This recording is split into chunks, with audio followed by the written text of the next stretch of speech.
It's not about what you do. It's people don't buy what you do, they buy why you do it. Yeah.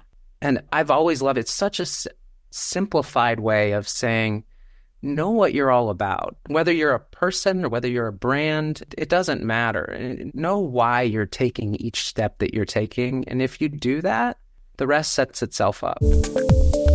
Step into the world of success with Your Brand Amplified, the ultimate podcast designed to unravel the intricacies of thriving businesses. I'm your host, Annika Jackson, and I'm on a mission to uncover the stories, strategies, and secrets that have propelled entrepreneurs and business leaders to success. When you hear the intro to the podcast, there's a certain sound underneath my intro that I play for the intro and the outro every time. And it's the same thing when you are watching a movie, when you're seeing a commercial for a certain brand, you hear these elements of sound. But I didn't realize is that there is a name for this, and it's sonic branding. There's logo designs, sound in logos. There's so much to uncover in this world. And I have a guest on today, Russell Boiarsky, who's going to share why this is so important. So Russell, thank you for being here. Thanks for having me. Yeah, we've met over the last few months.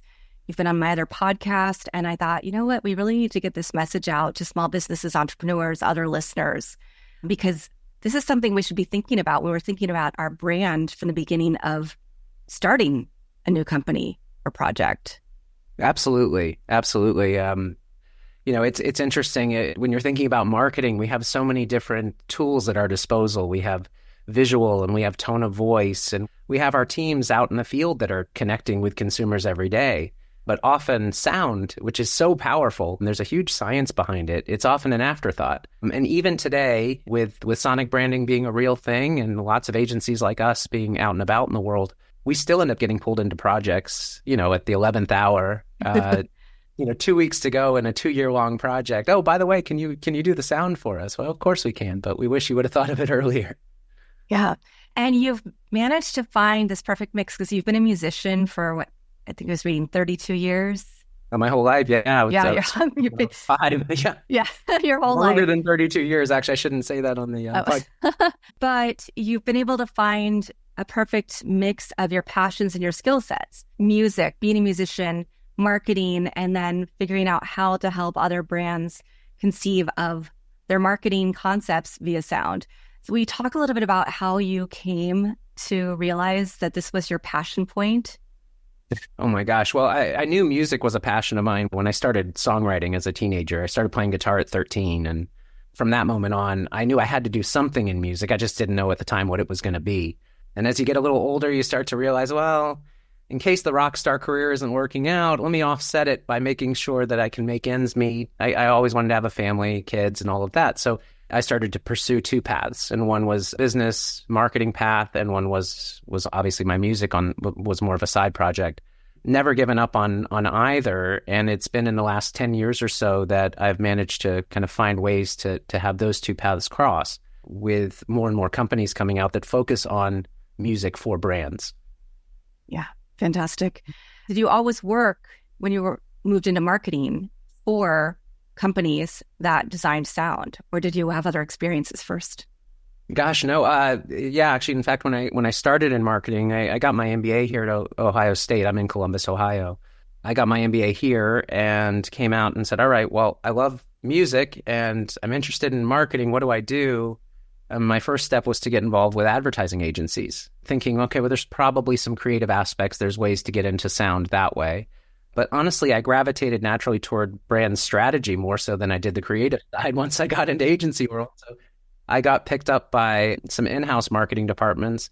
One of them you wouldn't suspect that would have been the right career choice, but ended up being a perfect fit, was a home builder here in Columbus. They built multifamily communities. They're called lifestyle communities, LC for short.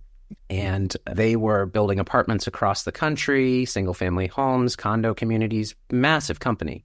And they were looking for a director of marketing to help kind of get them to that next level, get their name out there in a creative way. And they didn't have any aspects of music whatsoever, except for the fact that they were the naming rights sponsor of one of the biggest concert venues here in Columbus. And at the time I had been working through agencies with a bit of a lower salary, and here's this opportunity to take on a leadership role, to make it my own, have a team working with me, and also, by the way, have this little side, so call it a side project, but it was a big part of our brand, this partnership with a concert venue. You can get immersed in the music side of things. So there was always, I mean, any step of the way that you look at my career, there was always some tie to music. There was something about it that made me say, all right, I realized this isn't the end all be all role, but I knew why I was there. And the why was, this has something to do with my passion, even if it's a little bit. And I kept pursuing it that way. Wonderful. And when did you discover that there were agencies that focused specifically on sound? I feel like it took me a lot longer than it's taken. Sonic branding is a relatively new term.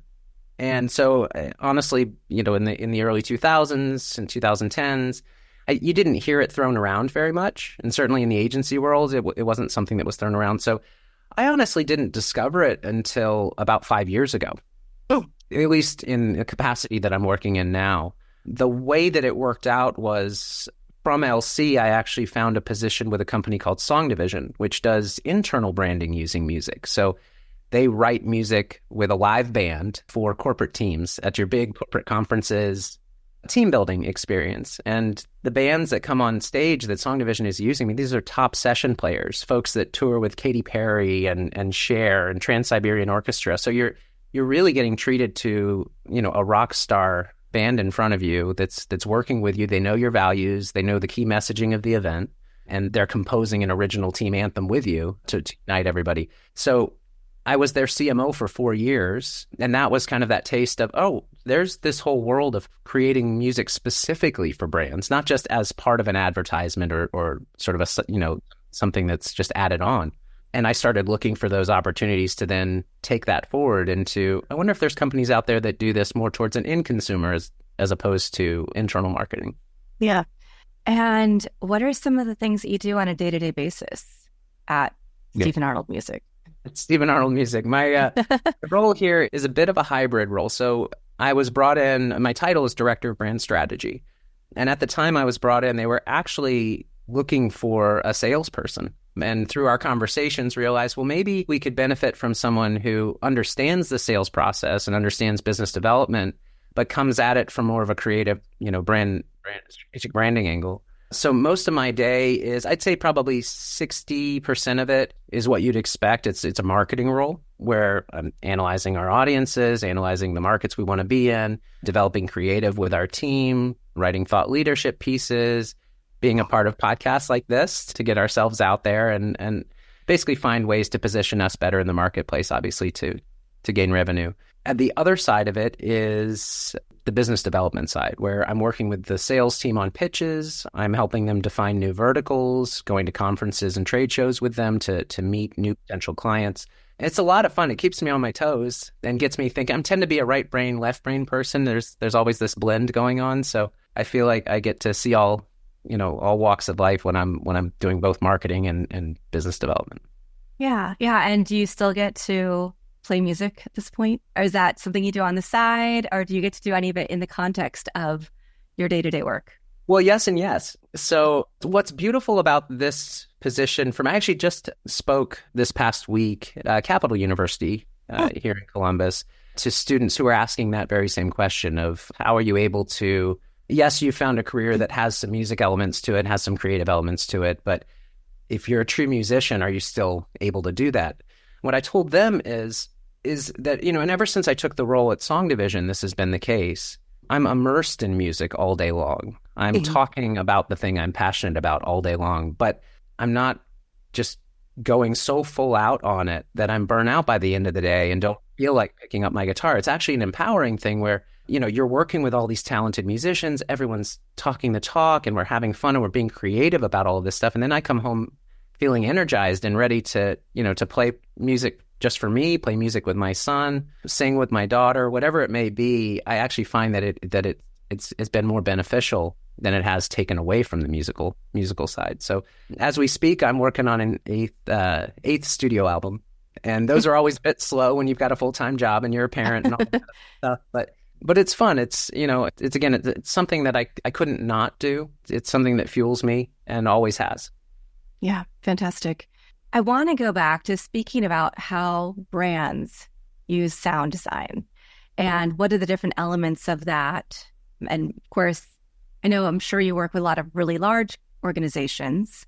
So I'd love to hear a little bit about that. And then I'll save the rest of my questions for the next round.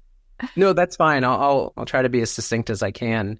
So when it comes to sonic branding, I would imagine most folks and most of your listeners, you said it at the top, picture a sonic logo, the Netflix ta-da, the McDonald's ba-da-ba-ba-ba, and so on and so forth.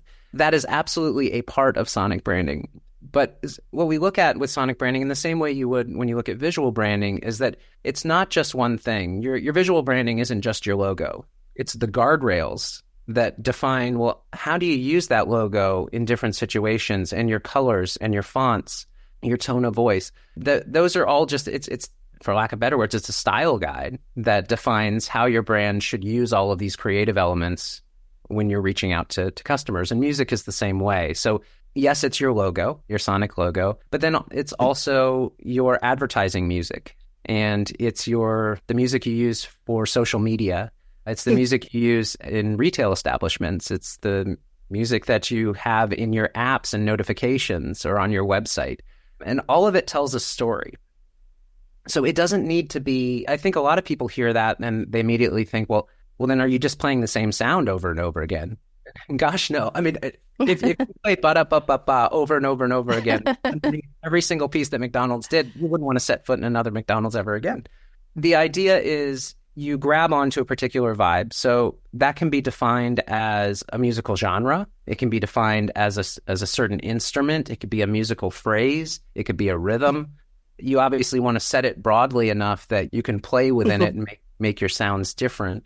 But whatever that is, we spend a lot of time with our clients digging into the whys and the whos of their values and personas and the messaging that they're trying to express. And most importantly, how do they want their customers to feel when they hear this stuff? And with that, we define these, how tight our guardrails are in terms of what's the usage, how broadly are you using this music? And then, of course, at each step, your logo is going to have this sound, but maybe your social media sound is, takes on a bit more of this feel, but it's all within those same guardrails that we discussed. Yeah, fantastic. And you talk a little bit about some of the case studies, some of the brands that you've perhaps worked with or are starting to work with, and why this is so important for the next step in their journey. Absolutely. Yeah. So some of the bigger brands that, again, your listeners have likely heard of, UPS, CNN. If you watch CNN, a lot of the segments that they have are using Stephen Arnold music as the music bed. One in particular is CNN's News Central. So CNN is a big client of ours. CNN's News Central is probably one of the bigger pieces that we've done in the past year. So that's their 6-hour news block that starts at 9 a.m. Eastern, I believe, and goes throughout the day. And they were looking for, very interestingly, and this happens a lot with our clients, they were looking for a way to tap into their original CNN logo, which we didn't actually write. The original, the da-da-dun, when the CNN hits the screen, when it lands, that's been around for years. They didn't obviously want to get away from that, but they wanted something that took that and took them into a new world, something that felt trusted, that felt like, the pinnacle of news sources. So, very determined, an orchestral feel that felt very big. So, and there were a lot of course, other creative elements that went into the creation of the opening piece. But we worked with them on that. So anytime you turn on your TV, you hear that, you can think Stephen Arnold music. Most of the time, I would imagine, and if it's done right, it's like good film music, like a good score. If the sonic branding is done correctly, you don't even realize that you are attracted to it. You don't realize the emotional connection. I guess I should have said that before, that our primary goal is to, number one, establish an emotional connection with the audience that's tied to the values of the brand. If we do that and the brand does their job of repeating that music and that connection over and over again, you've got this emotion plus repetition equals recall. I mean, that's how people are going to, hear the ta-dum and go, oh, yeah, that's Netflix, to the point that you don't even need the visuals anymore. If you heard You would just know it. Yeah. And that's something that I really want to hit home with. When you hear certain sounds, you get excited, right? Because you know, oh, you're going to watch a certain movie, or you're going to see a certain brand or your favorite channel pop up. And I think about the same thing with even movie soundtracks, where there are soundtracks that I love. I might not go back and watch the movie, but the soundtrack is probably what really made that movie so memorable to me. Because if it had a different soundtrack, I might not have liked it as much. And so music does play such an important part in the way that we feel about whether it's a movie, a TV show, a band, or a brand that we associate with.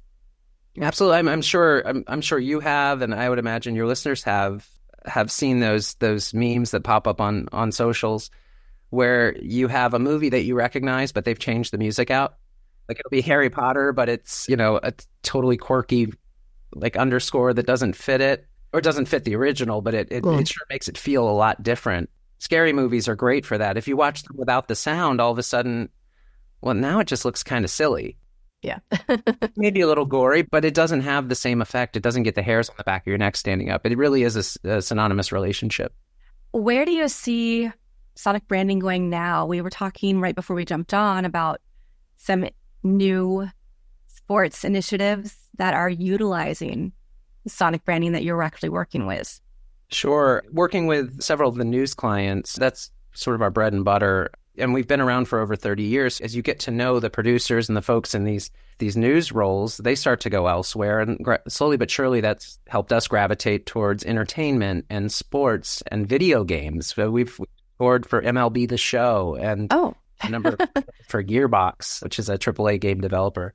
So with that, of course, and to get to your question, that's led to some work with sports teams as of late. We worked with the Seattle Seahawks last year. I mean, I don't know how familiar you are with this, but a lot of the regional news networks, the regional sports networks, as they folded over the past year, they've left these sports teams searching for ways to get their broadcasts out there. And rather than jumping on to a whole new network and dealing with the same challenges that those regional networks carried, a lot of the teams are taking on their own broadcasts, or at least taking more ownership in the broadcast, which when it comes to sonic branding, I mean, that when it comes to branding, period, that means, well, they need visuals, they need a full production, they need music, in addition to putting the deals together of how they're going to get all of these games on air.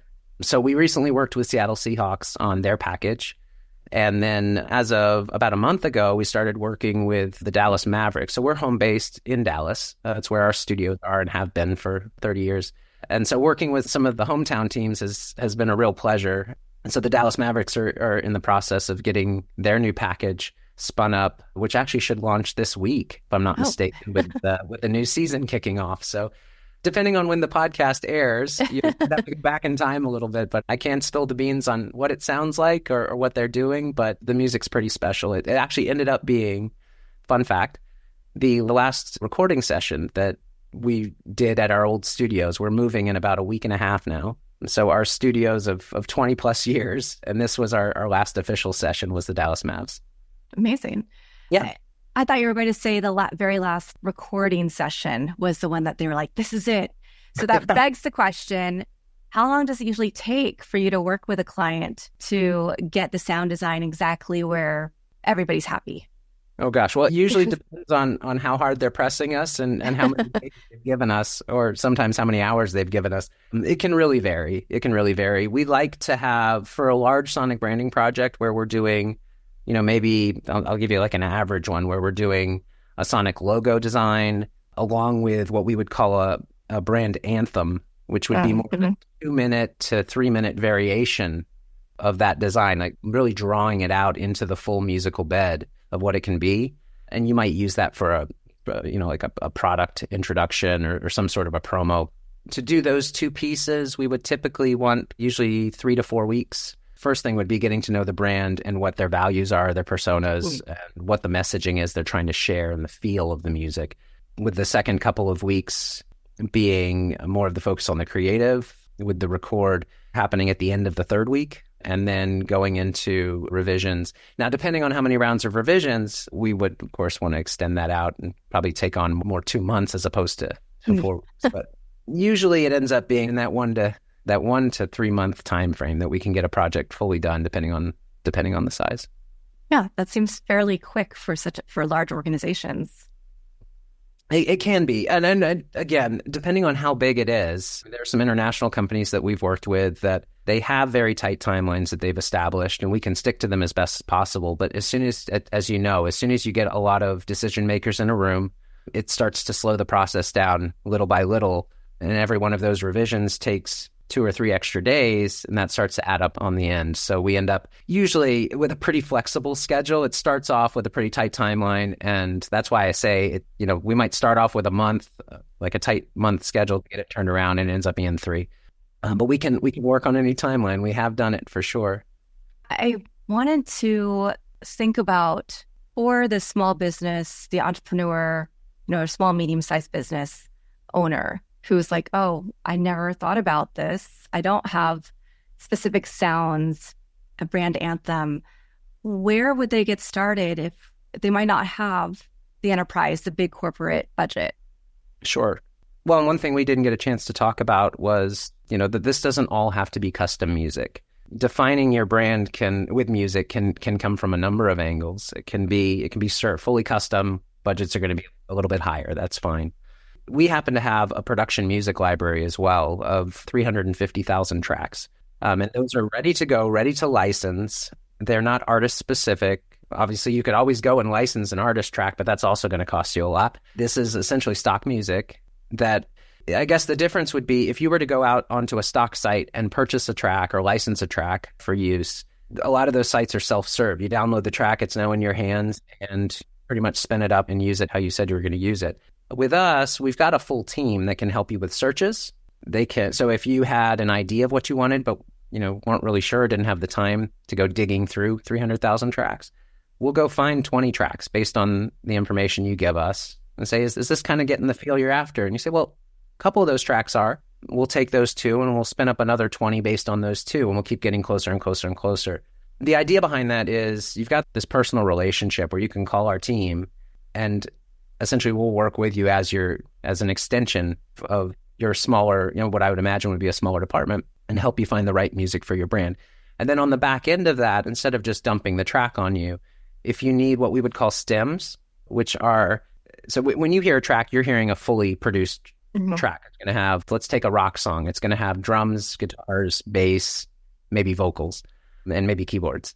If you are using that piece of music for something really specific and you don't want the drums, and maybe you only want a part of the bass, but what you really like is the guitar line. A lot of our tracks come with stems where we can break out just the guitar line for you. We can break out, the stem is essentially each little line that's recorded, that we can break that out separately for you so you can use it individually, or you can ask us to, could you do this mix for me? I've got this 45-second piece that we're doing. The song's not quite long enough. We need an extension, or we would like the vocal maybe extended out here. We can do some custom edits. All of that is to say, it's not a custom track. It comes in a lot less expensive. You can license those tracks for as little as a few $100s and have the edits and the flexibility to then take those forward and really make them a slightly more customized version of a piece of production music.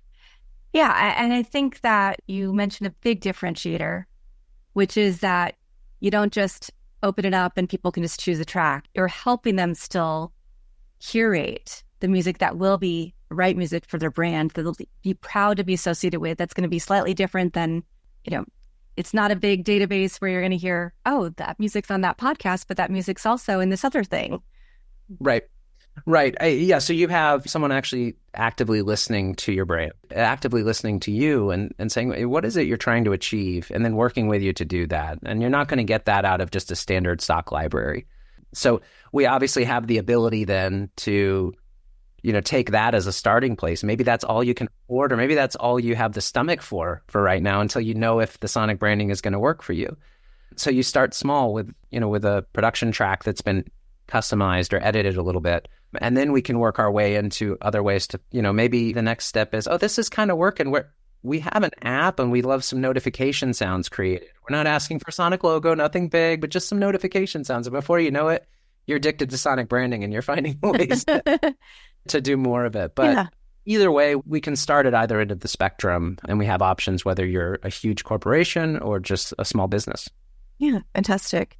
Now we have to talk about AI because that's infused in so much of the work we do as marketers.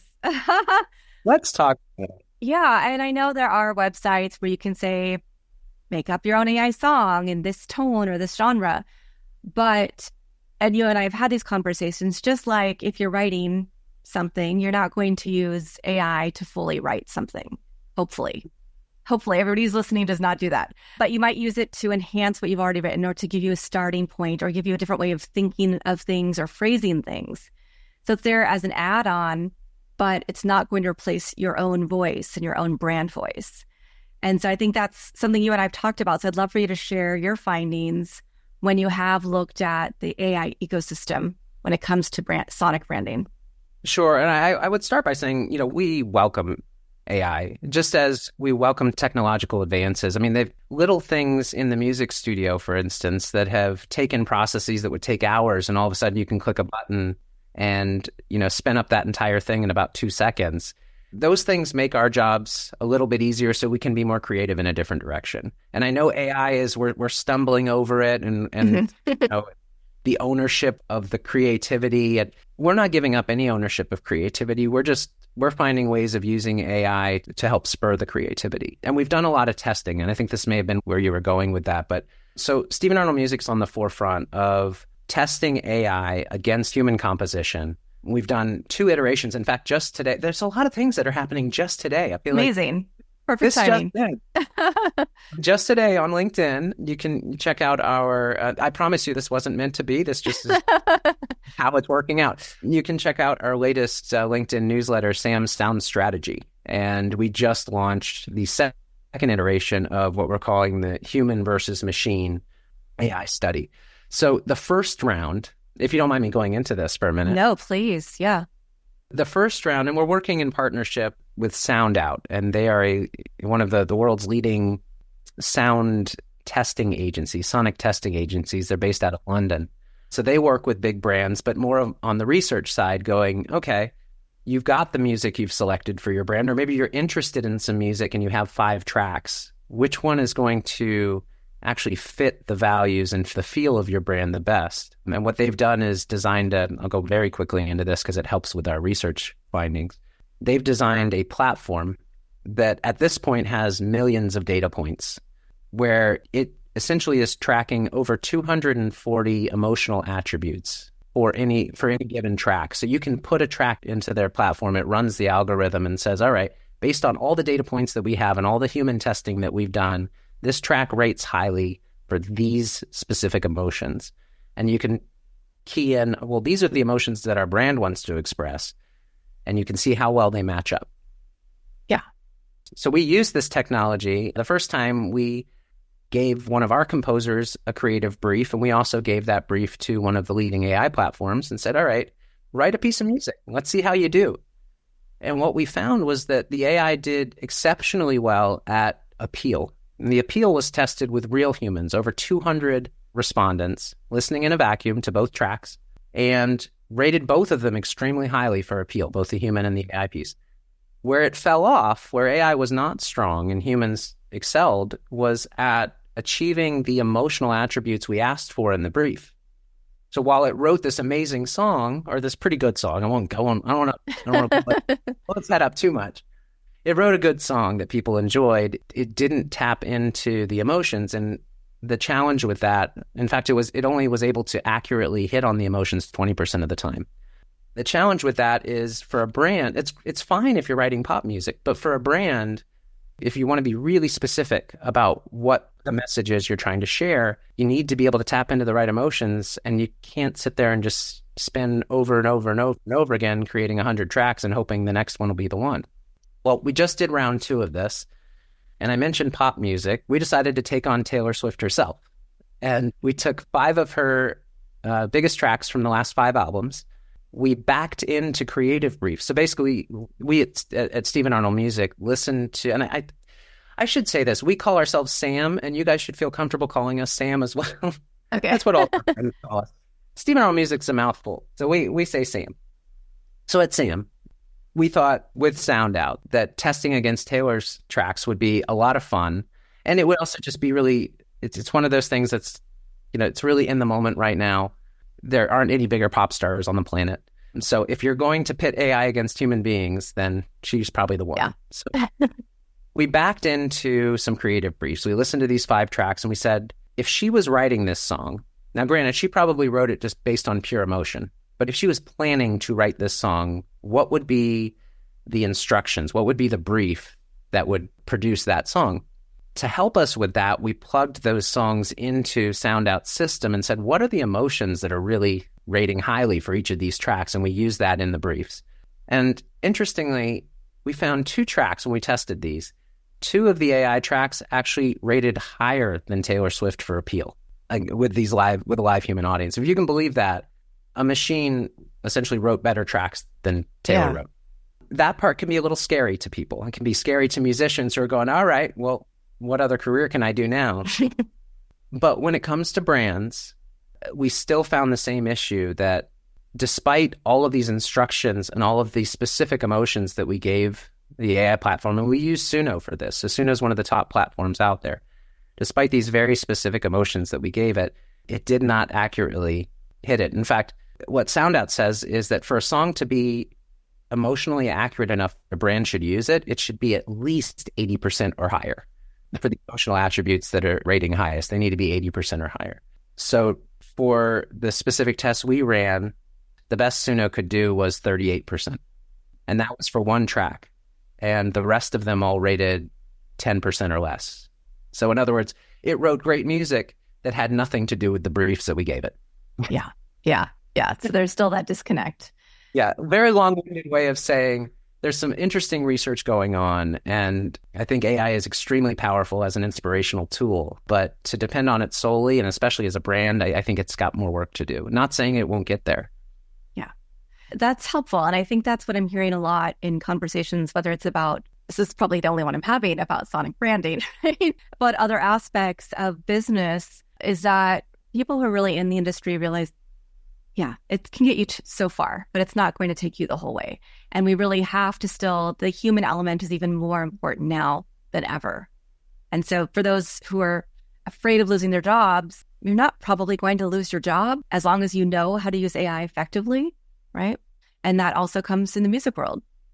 I mean, running these tests, I'll be honest, I was the one that was inputting all of this information, and I felt like I was communicating with somebody who didn't quite understand music. Like, I would give it these specific instructions, and then it would spit back some results, and almost with a smile, like, here's what I did. You listen to it and you're like, but no, that wasn't it. And you hit refresh and you hit refresh and you hit refresh. More and more, and like I said, AI is going to get better. But going off of your point, more and more people are going to need to understand how to talk to it, how to interact with it so they can get the results that they're truly after. And I think right now, the algorithms aren't quite where they need to be to do that. But when they are, we need to be ready so that, like you said, so that we're not bypassed because we don't have the skill set. Yeah, fantastic. This has been such an interesting conversation. I love thinking about this. It's definitely made me think even more strongly about music that's associated with my podcast or other projects that I'm looking at, or how do I communicate to brands, to small businesses, entrepreneurs, or to my students about why they need to make sure that they're thinking of this as they're starting their brands, not as an afterthought. Are there any final thoughts you'd like to leave us with?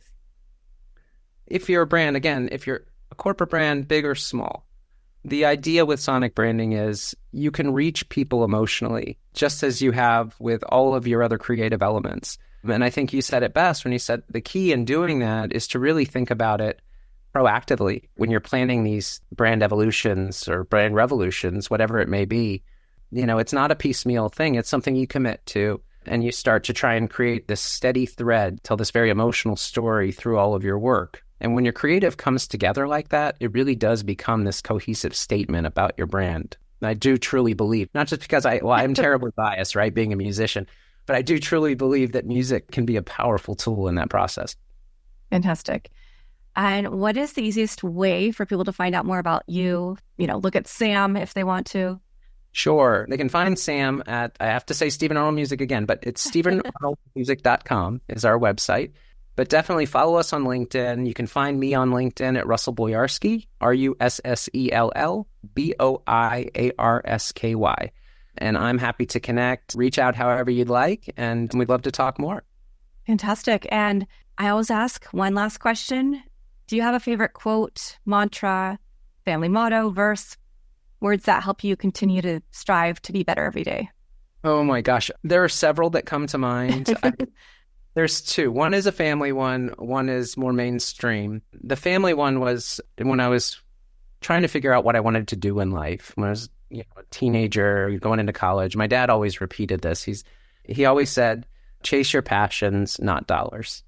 I think in this world, we do very often get pulled into, and I definitely, fallen victim to this. You get very pulled into, but what if I take this job that's a huge pay cut, how is that going to, I don't know if I can survive if I do that. And the truth is, it really sounds cheesy, but the truth is, if you're following your passion, and if you're doing that job because you love it, the money does follow. It might take more than you expected it to do. It might take 5 years instead of 2 years, but eventually you get there and you get to a point that you're not only happy, but you're financially sound.